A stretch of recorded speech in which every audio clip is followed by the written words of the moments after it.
Pembuatan komposer. Sebelumnya perkenalkan saya Elvira Sofiani. Nama saya Leonora. Saya Karisma Pratama. Saya Wisata Fatadina. Saya Silvania Irawan. Saya Udara Putri. Pertama-tama, siapkan alat dan bahan yang diperlukan untuk membuat dekomposer.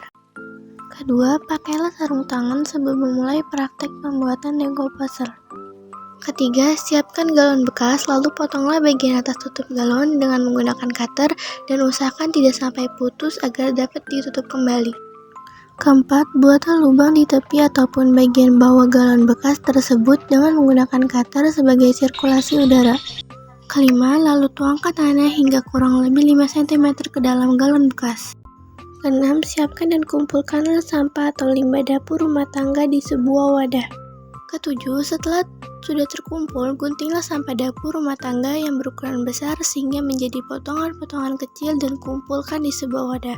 Kedelapan, masukkan sampah dapur rumah tangga yang sudah menjadi potongan-potongan kecil ke dalam galon bekas. Kesembilan, apabila sudah 1/4 galon terisi dengan potongan-potongan kecil sampah atau limbah dapur, campurkan nasi basi dengan tanah dan aduk hingga merata. Lalu, masukkan campuran nasi basi dan tanah tersebut ke dalam galon bekas. Kemudian, tambahkan kembali sampah atau limbah dapur. Ke-10, kemudian tambahkan sampah atau limbah dapur hingga hampir penuh. Lalu, tambahkan tanah dan sekam bakar hingga galon bekas terisi penuh. Ke-11, lakukanlah pengecekan di setiap minggu dan analisis perkembangan kompos dari minggu ke-1 hingga minggu ke-3. 12. Setelah kompos sudah siap digunakan, tanamlah batang kangkung. Pilihlah batang yang masih terdapat akar agar dapat bertumbuh dengan baik di kompos yang telah kita buat sebagai penguji kualitas kompos. Ke-13, siramlah tanaman kangkung tersebut dengan rutin dan secukupnya agar dapat tumbuh dengan baik. Siapkan alat dan bahan yang diperlukan dekomposer basah. Pakailah sarung tangan sebelum memulai praktek pembuatan dekomposer. Kedua, siapkan galon bekas, lalu potonglah bagian atas tutup galon dengan menggunakan cutter dan usahakan tidak sampai putus.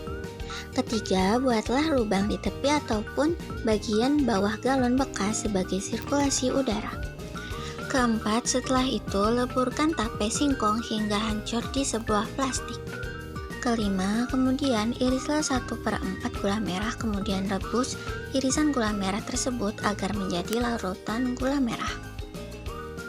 Kemudian, sembari menunggu gula merah larut, cucilah beras agar kita dapat menggunakan air cucian beras tersebut. Ketujuh, pisahkan kuning telur dengan putih telur. Kita hanya menggunakan kuning telurnya saja. Kedelapan, irislah terasi udang hingga menjadi potongan-potongan kecil. Setelah itu, tuangkan air ke dalam sebuah wadah dan tuangkan tape singkong yang sudah hancur ke dalam wadah. Lakukan langkah ini di wadah yang berbeda. Ke-10, aduklah hingga tape singkong tersebut cukup larut dengan air, kemudian tuangkan air cucian beras ke dalam sebuah wadah, lalu pindahkan ke wadah itu. Kemudian, masukkanlah potongan-potongan terasi udang dan kuning telur yang sudah dipisahkan ke dalam wadah. Lalu, tuangkan larutan gula merah ke dalam wadah dan aduklah hingga merata, sehingga pupuk cair pun sudah siap digunakan.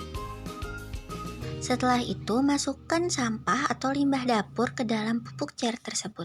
Hanya dicelupkan sebentar saja, lalu dimasukkan ke dalam galon bekas.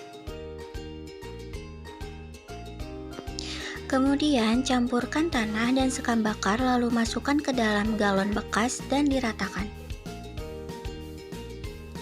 Ke-15, taburkan beras yang sudah dicuci di atas tanah dan sekam bakar yang sudah diratakan. Kemudian, tambahkan sampah atau limbah dapur hingga hampir penuh, lalu tambahkan tanah dan sekam bakar.